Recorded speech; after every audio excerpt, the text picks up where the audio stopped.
Let's talk about modifying the Dave Elman induction for Skype sessions.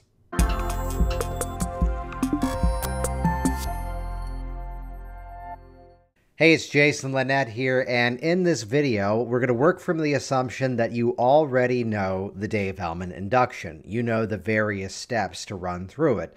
Though, briefly, of course, we begin with that small muscle catalepsy, relax the eyes so they just won't work, test them and satisfy yourself. You can make them just not work.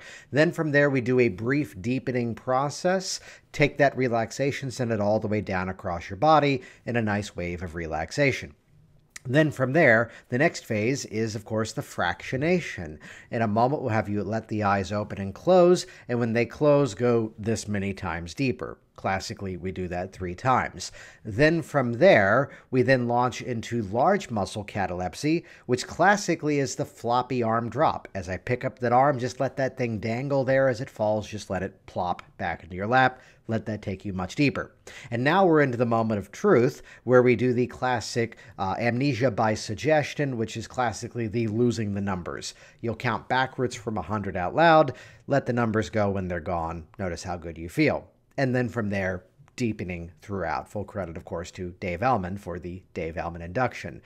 Hey, Dave, there's a technique out there with your name all over it. You should look into this. So let's chat about modifying this strategy if you're working in a remote format. So here I am sitting in my office right now, and I work with clients, of course, over there in the big comfy chair. I work with clients in a group format out in my classroom, though, of course, I also see clients remotely by way of staring down this little green dot on my MacBook Pro and broadcasting through my Blue Yeti microphone. So let's chat about how do you modify this technique. There's a couple of nuances to begin to address. First of all, let's hedge off a couple of issues. What are the elements that we have to change? What are the elements of this technique that have to be slightly different? Well, let's work through it piece by piece. The small muscle catalepsy, phase 1, that really doesn't have to be any different. Relax the eyelids so they just won't work. Test them, satisfy yourself. You can do that. I will note that when I'm working with a group, I tend to layer in a few more metaphors into the description just because I'm hedging my bet to become even more effective. So that even if you try to open them, it's as if they're shut down like a computer, powered off like a TV, and full credit to James Hazelrig for this beautiful phrase, as if you're checking a door that's locked to make sure it's still locked. So basically, I'm applying a few more hypnotic suggestions. They're going to give me that guarantee that I'm absolutely going to have that moment where they're checking out the eyes and it's working. Awesome. The next phase from here, the brief deepening. Well, the brief deepening is pretty much the same. Quit testing, take that relaxation, send that all the way down across your body. Let that take you much deeper relaxed. As simple as that. Now, the next phase is one that maybe needs a little bit of attention. The fractionation. It's the rising and falling of energy. Now, there's a couple of nuances, first of all, as to why the fractionation actually works. Couple of them. First of all, it's just that natural mechanism that as the eyes open and they close, it's put it in the category of either a reinduction, put it in the category of what we call pyramiding. Pyramiding is the terminology when we layer multiple inductions on top of each other without emerging. Basically, the Dave Elman induction is a process of pyramiding various hypnotic deepening strategies in a strategic order, and that's what makes the technique work. So inside of the fractionation, you could simply do let the eyes open, let the eyes close.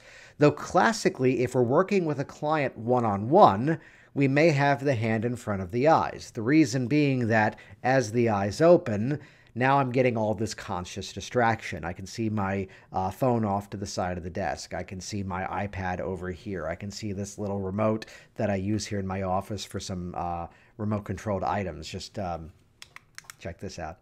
Oh yeah, now it's dark in here. And now, oh yeah, it's bright. Studio lighting, $10 on Amazon.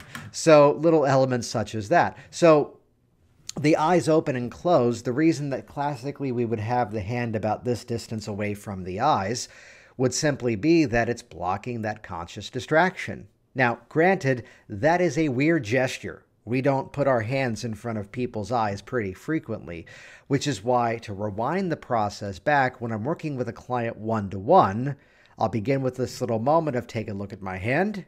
And as you take a nice deep breath in, let your eyes follow my hand on up and hold that breath. And as you exhale, just let those eyelids close on down. Let that take you much deeper. And we begin the process. So I'm beginning with a familiar gesture, so that way you fast forward a couple of moments and I'm now into the fractionation, and my hand in front of your eyes isn't weird because I've already done it. Also, if you've ever heard me talk about compliance precedes suggestibility, I have 6 verifiable points of compliance when I run that sequence. Take a look at my hand, take a nice deep breath in as you follow my hand up with your eyes and hold that breath. And as you exhale now, let those eyelids close on down. And the benefit there is I have 6 verifiable points of compliance because the Dave Elman induction is a technique of basically giving instructions. And because you follow the instructions, you're going to go into hypnosis. Now, I can't necessarily do that with my hand in front of the face in the Skype session, but I can follow a similar mechanism. What I suggest to you is this, though, because the issue as it often arises is where do I tell them to look with their eyes? Because when the eyes open, part of the psychological principle of fractionation, at least from my perspective, is from the client side of things, my eyes are open now. What does that mean? I'm no longer hypnotized. Now, that's the client's perspective. We as the practitioner know that we're simply giving a piece of instruction which is helping to compound the hypnotic state. So we know it's this, they believe it's that, but as soon as the eyes are closing back down, back into the experience. So if the reason behind the hand blocking the eyes is about blocking that conscious distraction, that conscious, error of something being suddenly looking over there, that I'm looking here at this little green light, which is my camera lens, yet I'm seeing whatever ridiculous thing someone just posted on Facebook on my desktop here. Way too many computer screens in front of me. So here's the little adjustment that you can make. In the beginning of your Dave Elman process, when working in a Skype session, or this also applies when working with a group session, the mechanism, one of which I'll give you 2 here, the one that I would recommend is begin your session with a bit of an eye fixation. Pick a spot on the wall. Or even as you're there in the space, pick a spot on the floor. If you want to bring it to the level of fascination, which is where the head is facing forward and the eyes are up, keep your head comfortably floating on a level plane and just allow your eyeballs to roll up and look at a spot above your field of vision. And as you look at that spot now, take a deep breath in and hold it.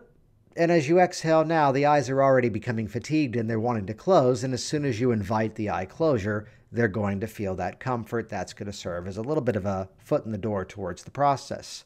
So if you've done that at the beginning of your Dave Elman induction, you now can repeat that inside of the fractionation, which now the benefit becomes, in a moment, we'll have you let your eyes open and close. When they open, allow your eyes to focus on that spot on the ceiling as you did before.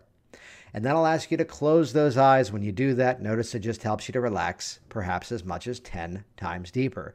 Let the eyes open. Let your eyes connect with that spot on the ceiling.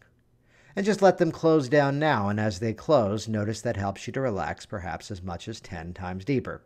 We do the fractionation classically 3 times, rinse and repeat, again directing the focal point to that point on the ceiling or point on the floor. And there's a simple strategy that you get the benefit of eliminating that conscious distraction while also throwing in the side benefit of the little nuggets we get from doing an eye fixation induction. So then from there, of course, now, oh, by the way, I mentioned I'll give you 2 strategies there. The second one is, you could do this in a Skype session. I do this in a group session. I like the focal point in a remote distance thing. In a group session, instead, I'll say, let your eyes open, and you'll look at the palm of my hand. I'll be standing with my hand out in front of me, which the benefit is take note of where my hand is. I can still see your eyes. And assuming I'm in my classroom, I'm working a group of about maybe 12, 15 people, even in my peripheral vision, I can still pick up everybody, and I am now the focal point. So there's another mechanism of doing it. You could do that by way of a Skype session. I like the focal point. Use them both. They both work. Let's roll on inside of the induction because the next phase is large muscle catalepsy. So to rewind back, relax the eyelids, test them, they won't work. Small muscle catalepsy, brief deepening, fractionation, rinse and repeat 3 times. Now we're into phase 4 of the Dave Elman induction, which is the large muscle catalepsy, which classically, again, is the floppy arm drop. And if I'm working a group of about 12 people in my classroom, provided that they're not hugged up against the tables, I could technically walk around and do the floppy arm drop with all 12 people. I could, but I don't have to. And I don't yet have the technology to reach through the camera lens and grab your arm because that would be creepy. Instead, what I'm going to do here is remember that phase 4 is large muscle catalepsy. It's not the floppy arm check. Catalepsy can be defined by the 2 ends of the spectrum of a group of muscles. There can be complete and total relaxation or the complete locking and complete rigidity of the group of muscles. So if I can't do nya, instead I can do huzzah, which is the moment of instead going for an arm lock testing convincer, which I'll give you some nuances here briefly on this, though hypnotic conviction is its own separate category. Compliance precedes suggestibility. Here's the language you can use to get an individual person across the screen or a group of people all in the same format. Take your right hand, squeeze your right hand into a fist. Good. Now pick up that right arm, keep the hand squeezing into a fist, extend that arm straight out in front of you so that it's parallel, so that it's level with the floor, keeping that fist squeezing into that, keeping that hand squeezing into that fist. With that language now, what did I basically do? It's just basically Simon Says, compliance precedes suggestibility. In that experience, what am I doing? Keep the hand squeezing into a fist, extend it out in front of you so the arm is level, so it's parallel with the floor. I'm saying the same thing twice, but that way you're getting the point. Keeping that hand squeezing into a fist.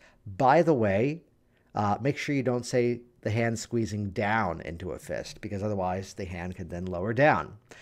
I only figured that out like 2 months ago. How many times have I done this? So keep that hand squeezing into a fist, which the extra tension from the hand squeezing into that fist helps to send that tension all the way up the arm.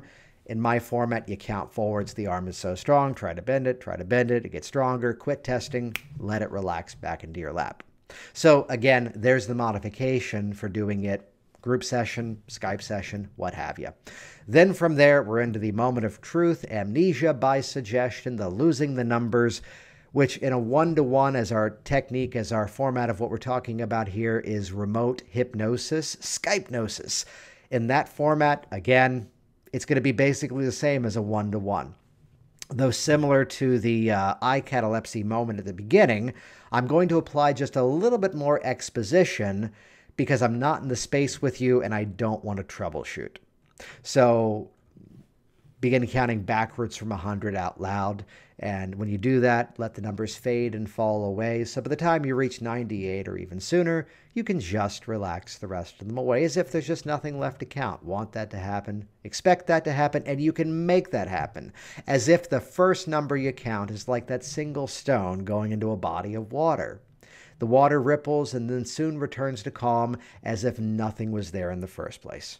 Because when those numbers are gone, you'll just find you relax much more deeply. Let them fade and fall away. Begin counting backwards from 100 out loud now. So it's a little bit more language. It's a little bit more exposition, a few extra metaphors. But again, from my perspective, I don't want to troubleshoot. I can still troubleshoot the Dave Elman induction in a Skype session, but basically I'd prefer not to. So when all else fails, apply hypnotic suggestion. And as it classically is, you continue to deepen throughout the process. You do outstanding change work. You help the client create their change. The question we answered here is, how do you modify the Dave Elman induction for Skype sessions? This has been Jason Linett. For more information like this, head over to hypnoticworkers.com. It's the entire digital access to my hypnosis training library, hypnoticworkers.com. See you on the inside.